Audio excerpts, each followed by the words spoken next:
Now, if you've been watching our channel for a little while, you'll know that we did a vibe screen for the oil company up in Birmingham. It's been installed a little while, and another company's been connecting the pipework up to it. The electricians on site have been fitting sensors and different bits and bobs. And this week, we've managed to put some water through it just to test it and see how the water performs going through it. Now, obviously, this is going to have cooking oil going through it in reality. But we didn't want to put cooking oil through it to start with that. We just wanted to put water through it, just to see how it behaved. And we had an issue with the distributor on the top. Let me just flip the camera around and I'll show on the computer screen what we mean by the distributor.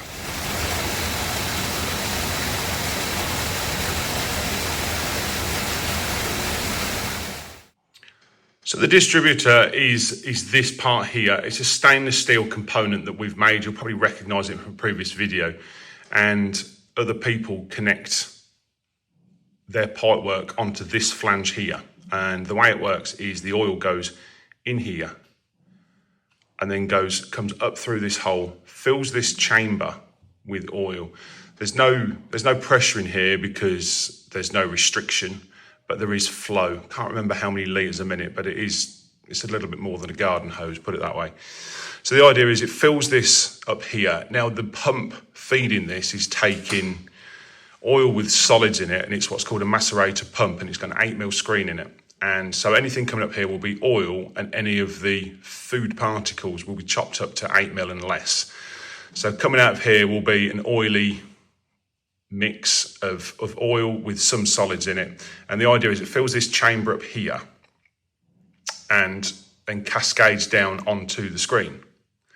So the oil should come down here and cascade onto the screen and land at the top of the screen around about here is the plan. But what's actually happening in reality, it's coming off of here, and as it's coming down this ramp here, it's actually picking up speed, and the oil then at that point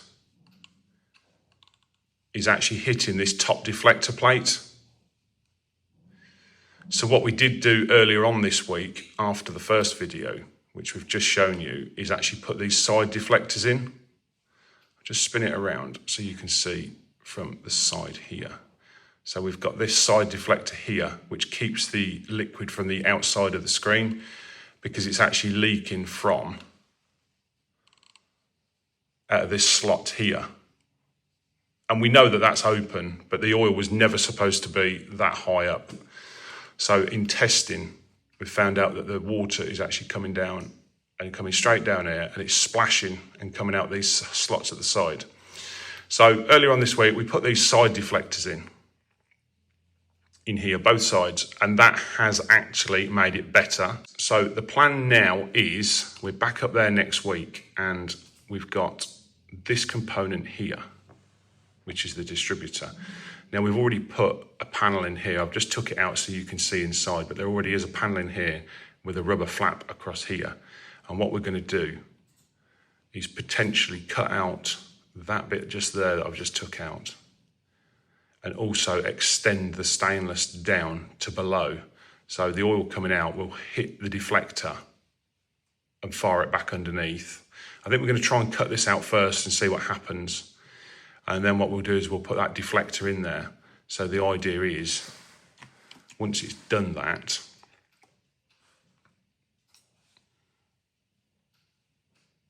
once we've got that done, that deflector will come down here, probably to about here, and catch any of the liquid coming down, hit the deflector, and then bring it back onto the screen about here, and get it away from the top. So we're trying to get it so that the oil hits in this area here, because we want it as high up as possible, which is why we've done it where we have, because we want the solids to have the full chance of the full deck to actually vibrate out and get as dry as possible, because we're trying to extract the oil from the solids using this screen. So that's the plan. There was originally going to be underneath here where we've put this chute, there was actually going to be an oil press. So we know that the solids coming off of here are not going to be dry, but at one point there was going to be a screw press in here. Now the company did do a trial of the screw press and it wasn't 100% successful. to try and extract any more oil. And we think that the amount of oil that's left in the dry matter is negligible by the time we get to it. So we have had a bit of a kerfuffle this week with that. These things happen when you're doing jobs like this. You just don't know how it's going to do. Nobody that we know has ever done it like this before. So these are one of them little things that come up in the snagging. This is why we do the commissioning and we overcome the problems. Monday morning, back at the oil company, and this is coming together. Sean's just got the last few bits to wire up today, and hopefully later on today we can do some testing. There's other people here working in their way, as you can see.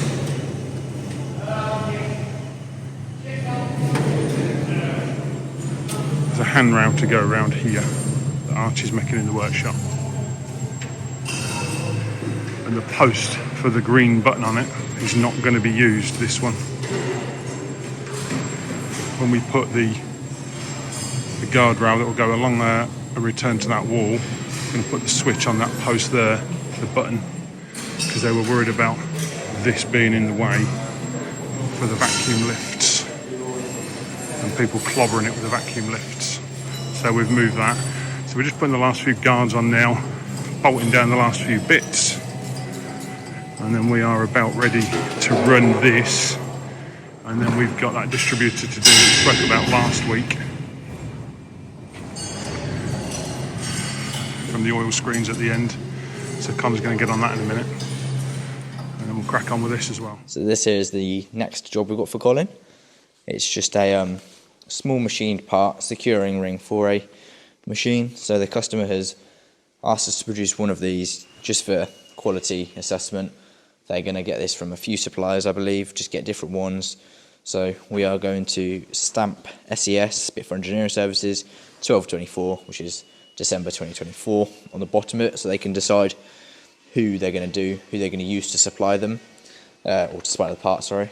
So not too bad, Colin said. We've brought in a bit of 75mm bar. It is EN24, so it's a lot harder than standard steel, bright bar and mild black bar.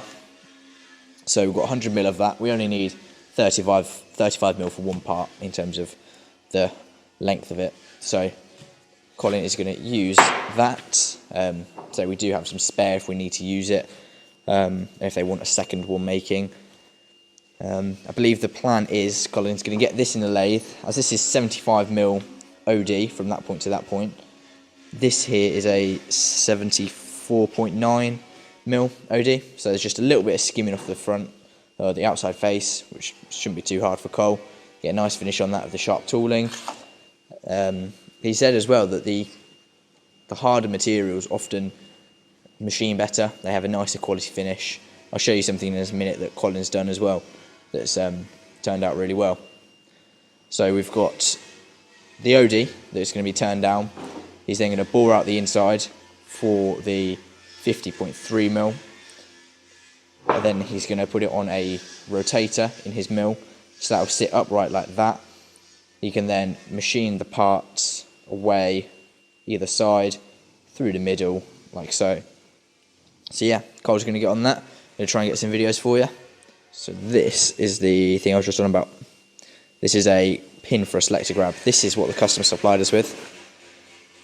One split in half. So the design works. It's just a issue that the machine had. So there's no modifications to be done to this. It is a good design. That's why we can copy it pound for pound, identical. So we've got a plasma cut ring at the top there. So that just needs welding on. Colin's machined that down for a perfect fit, so it sits nice and flush. It's perpendicular to the bar there, so it's not going to be cocked off on the piss at all. And then this is a big thread, so we don't often have threads in this large. So I've got an M42 by 4mm thread here, so we don't normally do this, so I had to buy in special tooling for it for the lathe. So Colin did that very well, so we've got that thread there, nice and smooth. So this isn't the nut that is going to go on it, it's a castle nut that is going to be used. the customer's got that already. So we've got a castle nut, and then there'll be a split pin going through there just to secure everything in place. But you can see that this nut threads on perfectly. No issues at all. That's exactly what we want. This is the new bit of tooling we had to get for the lathe to make this M42 by 4mm thread. So I believe this goes from a 3mm to an 8mm thread on this tooling. Obviously you have to get different inserts for the different thread pitches, but this, as you can see, fits in beautifully there. And as you can imagine, the lathe spins around this way, and then this will work its way along the thread, going deeper and deeper each time. Yeah, quite cool. I like new tooling. This has paid for itself already. I can't remember how much this was for me. I think it was 120 quid, so not bad for the tool holder itself. The tip was another 20, but you can see there it's just a grub screw. So you can undo the grub screw, turn it around, so you've got three different uses. So these aren't double-sided as well, so you can't use it on the other side, so it's not quite 6. But yeah, this tool's paid for itself in the first job.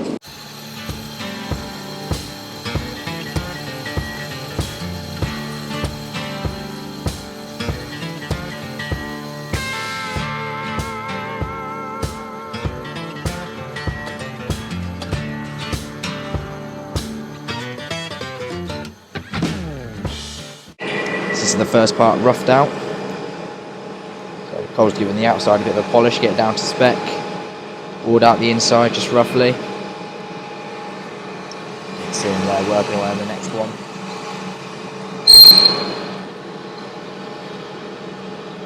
So it's a big old drill going through here.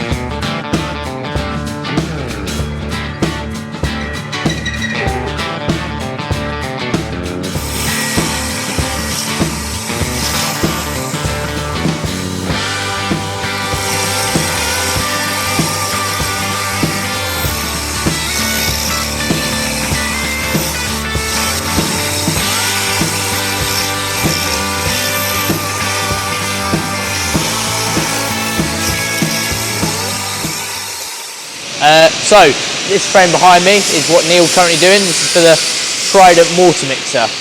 We've got the main lump of it there, which is where the main bulk of the machine is going to be.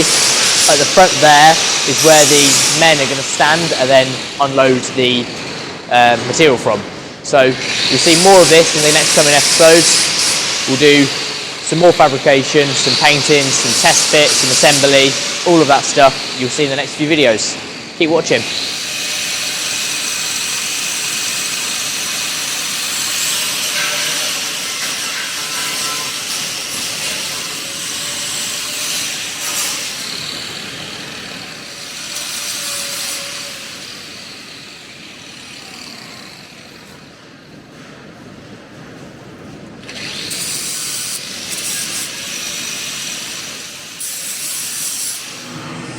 So this is what we've done to it. Cut a little bit out in there. And then welded a plate across the back. So let's run it up and see what it does.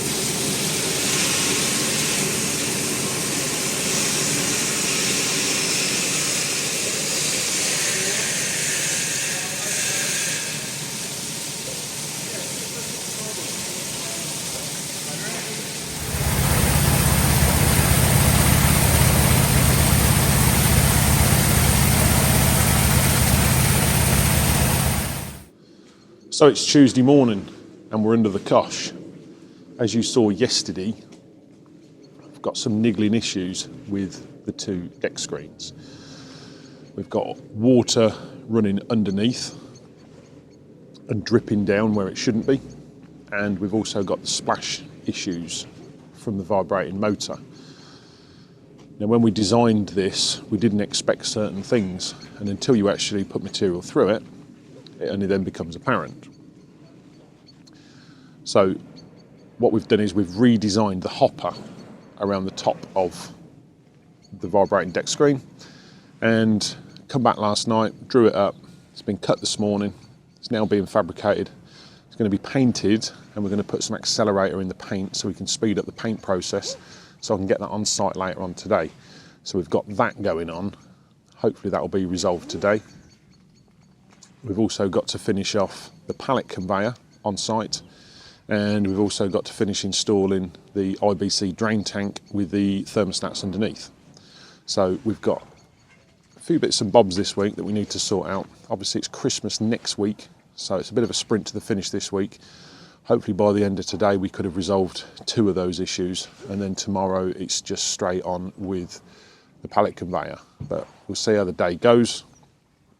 There's lots of curveballs when you get to this stage of an install, and especially when you've got a tricky product like oil that you're dealing with. It sort of goes where you don't expect it to, and it's just one of those things. But we're overcoming the challenges. We're trying to stay positive, and as I say, hopefully today we will smash off some of these challenges. So they're just running 27,000 litres of oil through. This is the temporary fix that we did with rubber before we put the new bits on. That's running at about 50% apparently at the minute. So that's good. And then Connor's just about to do some modifications to this one. And then we're going to put the new box on this one, because this screen here is fed by this pipework here. It goes up and goes all the way down there, through that wall, to our IBC drain tank the other end, and that's what's going to feed this. Got a couple of valves here and a bit of pipe work, so we're going to run some oil through this in a bit.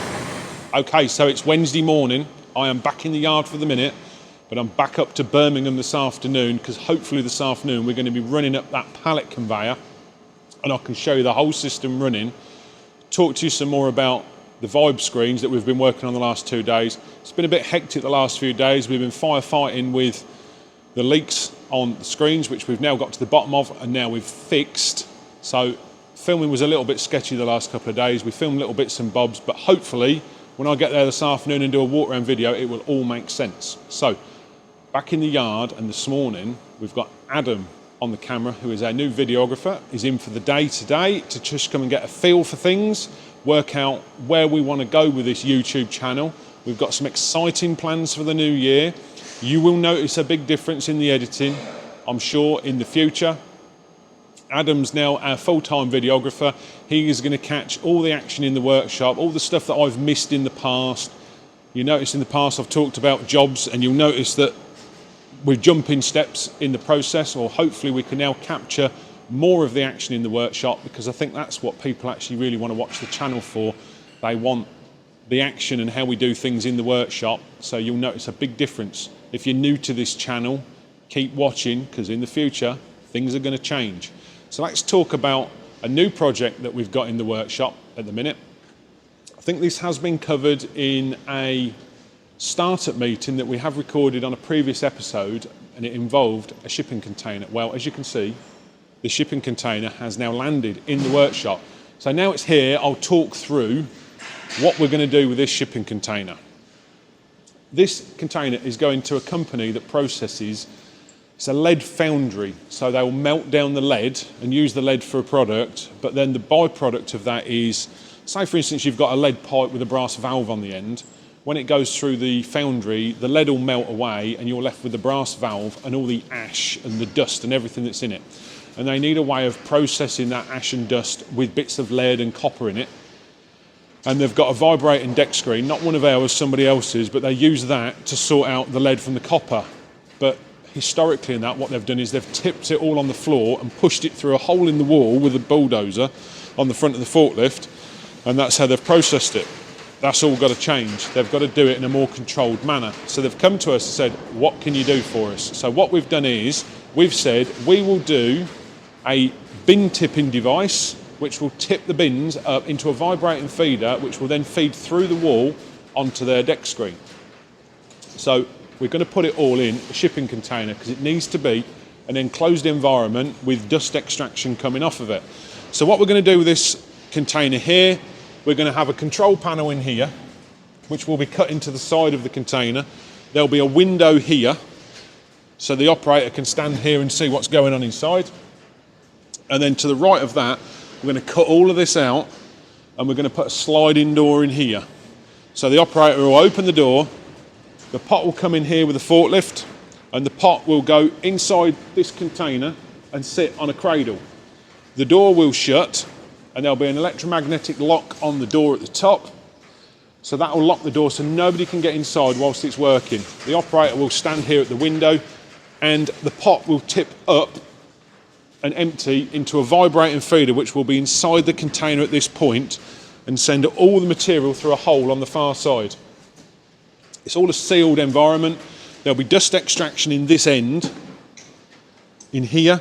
So there'll be some pipe work attached to this end. So as the bin's tipping up and it creates the dust extraction can extract all the dust straight out, and all the material should fall into the vibrating feeder and be fed through to the deck screen. So we've got this to do. This is one trip container, I think they call this. So it's made in China or wherever it is in the Far East. Goods get put in it as one trip to the UK.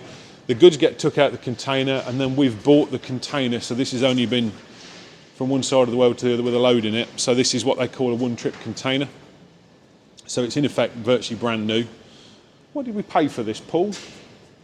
About £3 grand? £3 grand for the delivery. So yeah, you can buy a brand new container from the other side of the world with one trip on it for about £3 grand. The delivery was about 350 quid, wasn't it? 150 on that one. Is that what it was? Yeah. So yeah, for £3.5 grand, you can have a brand new container. Do what you want with it. So that's what we're going to do with this. And this will feature in future episodes. So we're back on site, nearly done. Conveyor is all in place. We've got sensors on the posts. Little yellow light. Forklift comes in. We'll trigger that, go to orange, and it will stop the conveyor. Other electricians are here doing their bits. We're going to clear them off shortly because we need to get this running. So each one of the loading points, this one here and the two there, have all got these sensors. So you've got a post with a reflector. And the same sensor again on there. Got the control panel. Dead simple. Press the start button, siren goes off. Early warning signal to alert everybody the chain conveyor and the pallet conveyor is going to start. It's all wired in nice. Cable trayed up. That's the main power supply there coming in. We're just about to bolt down these two cages here, stop people coming into this corner. They wanted them meshing in as well because they were worried if ever there was one that fell off. I don't think it will, but if ever it did fall off, it would contain it. So we're doing that. And then it continues down here.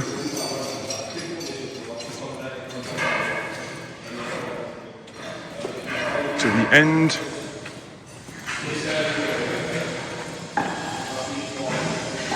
Got the bumper guards in on both of the S-bends. All the way to the end. This end here is just the gravity. So these are non-driven rollers.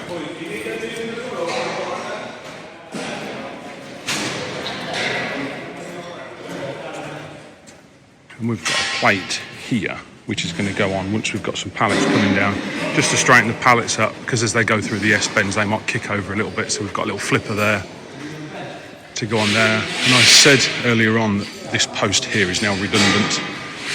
The actual control button for starting and stopping the pallets that was going to go here is now being mounted here, so that when they lift the drums off with a vacuum lift, got 2 vacuum lifts, so that will go down on the tops of these drums and vacuum lift it off.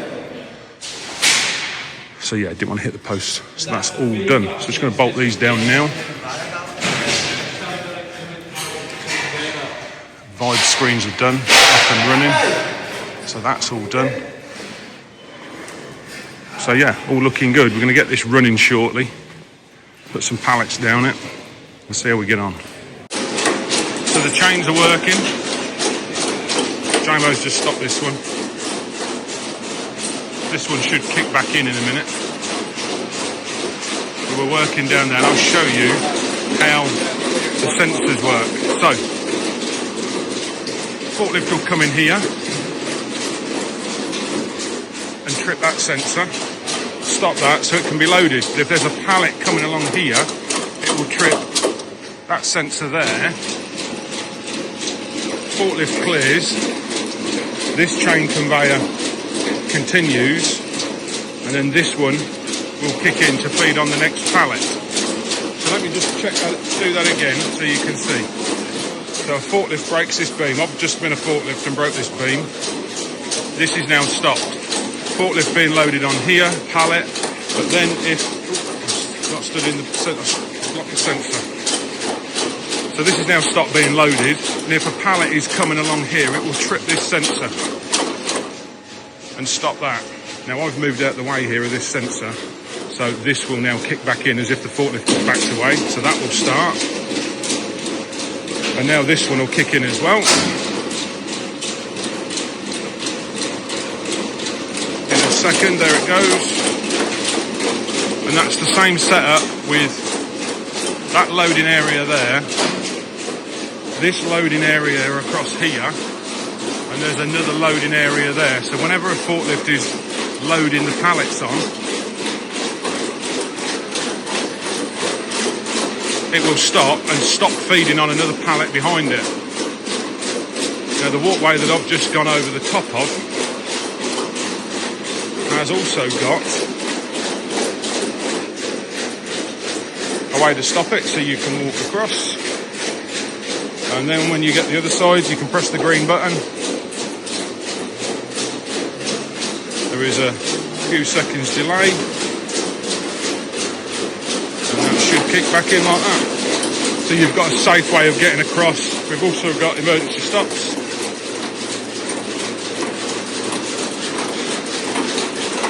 So we're just running these up.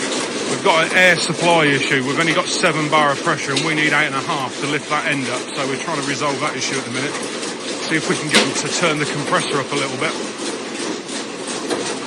But we've had all of this running now, except the lift on the air ramp. Everything's been working.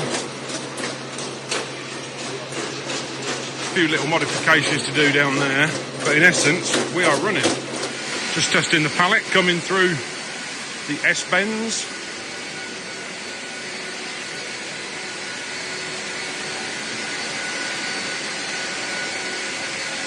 Continues on a funny angle, goes to the other end, kicks it round, and then there's a flipper here that just straightens the pallet up and ends up on the roller bed where it should. So we've got the heating elements to put into the IBC tank. This cage effort comes on here,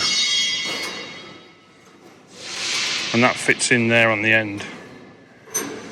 But that doesn't fit through the hole that screws into. So we've rung the manufacturers to see if we can take that off. And they went, yeah, I think you can. So hopefully we're doing the right thing.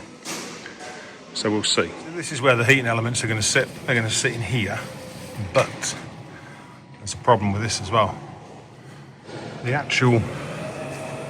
This bit here, which fits on here, which I've unbolted. Ooh, drop the camera. Won't actually fit back on when it's in there. So what we're going to have to do is, we've just bolted the whole lot down in its feet, and we're going to have to put a jack under here and just try and see if we can just push that out. It literally wants 2 mil. So we'll put a jack under here off the floor and see if we can just put a slight curve in that. because the CAD drawings that we were sent from the manufacturer for these heat elements is obviously different. We should have had 5mm clearance in here, and we've not. So it's a problem we're going to overcome, and that's what we're going to do. So we've just set them now. We'll let them go off. And all the legs, there's 6 legs in total. We'll let that go off, and we'll probably jack this up tomorrow. So the chains are working. Jamo's just stopped this one. This one should kick back in a minute.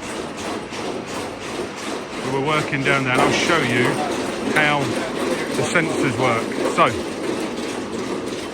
forklift will come in here and trip that sensor, stop that so it can be loaded. But if there's a pallet coming along here, it will trip that sensor there. Forklift clears, this chain conveyor continues, and then this one will kick in to feed on the next pallet. So let me just do that again so you can see. So a forklift breaks this beam. I've just been a forklift and broke this beam. This is now stopped. Forklift being loaded on here, pallet, but then if, it's not stood in the, block the sensor. So this is now stopped being loaded, and if a pallet is coming along here, it will trip this sensor and stop that. Now I've moved out the way here of this sensor, so this will now kick back in as if the forklift was backed away, so that will start. And now this one will kick in as well. In a second, there it goes. And that's the same setup with that loading area there, this loading area across here, and there's another loading area there. So whenever a forklift is loading the pallets on, it will stop and stop feeding on another pallet behind it. Now the walkway that I've just gone over the top of has also got a way to stop it, so you can walk across, and then when you get the other side you can press the green button. There is a few seconds delay, and that should kick back in like that. So you've got a safe way of getting across. We've also got emergency stops.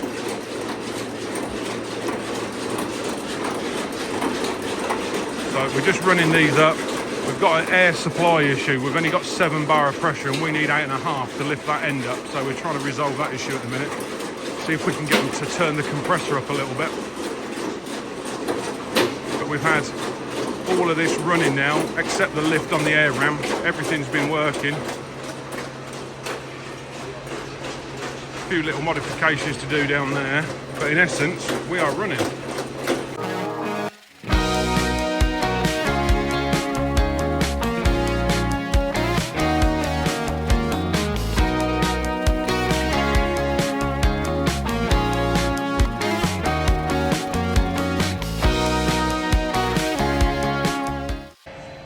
So we had the chain set, so when it come down, it wouldn't come down low enough. It's just adjusted on a couple of bolts. So I've just adjusted that down, and we'll do another run. So the idea is, as you've seen before, as it hits that push bar on the far side, the pallet drops down and then starts going to the left across the rollers.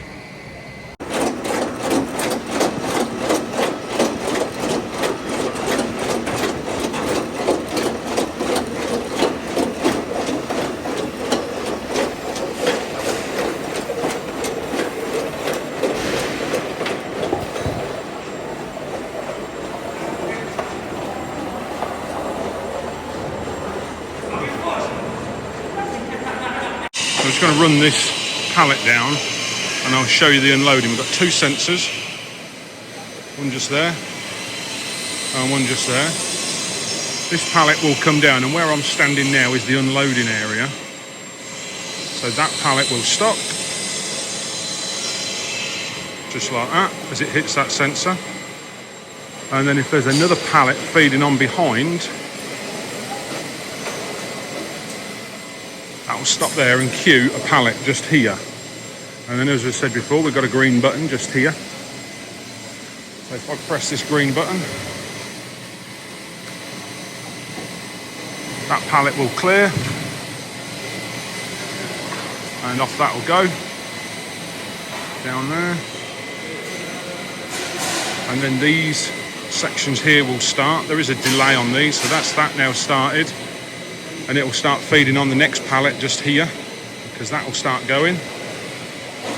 And off that goes. And the pallet trundles off down there, the empty pallet.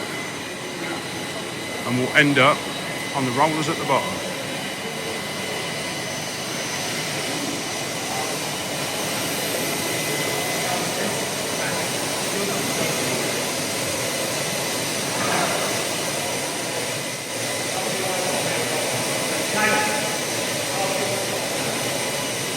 And that's where it will sit to be reloaded by this machine over here where they're doing the training now.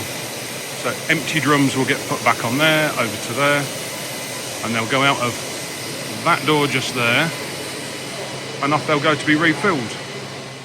So the issue we had with this lifting up is now resolved.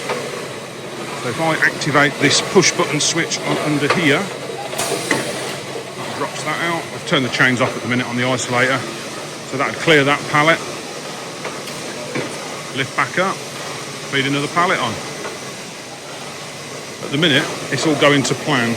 We are going to upgrade the brackets on these two sensors here because they are a bit flimsy, so we're going to upgrade them. They were just a bit of a trial just to see if they'd work, and we can make a proper bracket now. There's some covers to go here where everybody's standing so that nobody catches these wires and rips these wires out. Just some bolt-on panels to go along here. But yeah, we're finally getting there. So it's Friday morning and I've just popped down the yard to do some bits and bobs. We're coming towards Christmas now, Christmas next week. The lads are in on Monday and it's the last day on Monday before we stop for Christmas. We usually use the last day of the year to just have a tidy up in the workshop, make sure everything's put away for Christmas. It's quite an easy, relaxed day. We work normally until around lunchtime and then we all go down the pub, is what we do. But yesterday was Secret Santa Day, and if anybody's not familiar with Secret Santa, it's where everybody draws a name out of the hat, and on the name is obviously the person that you've got to buy your present for. We set a limit. I think we've upped it from 10 quid to 20 quid this year. So everybody's got to go and buy a gift for somebody, whoever's name they've pulled out of the hat. And then we all get together and open the presents together. That's what we normally do. But obviously yesterday, me, JMO and Connor were out on site, so we missed it. We also had burgers as well yesterday, which we also missed. We didn't exactly miss them, but they were in the microwave when we got back, and they weren't as good second time round. So, what did I get for my Secret Santa?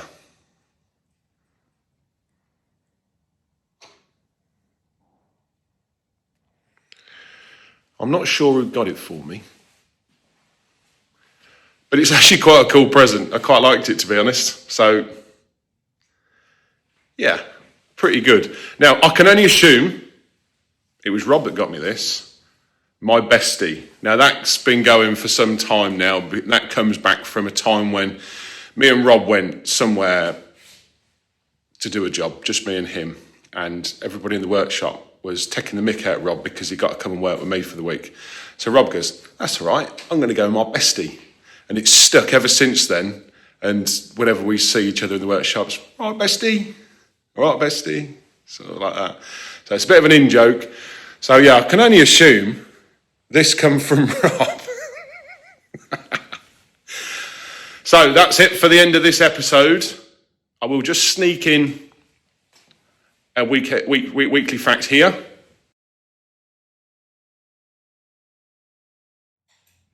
Okay, this week's fun fact, we're going back to trains. So, how many steam trains do you think Great Britain ever built?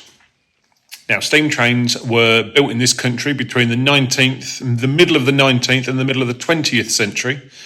I wasn't around when they were built, but there was a lot of them built. They reckon that there was around 110,000 steam trains built in this country. Now, I can't believe they were all used in this country, so they obviously exported quite a few.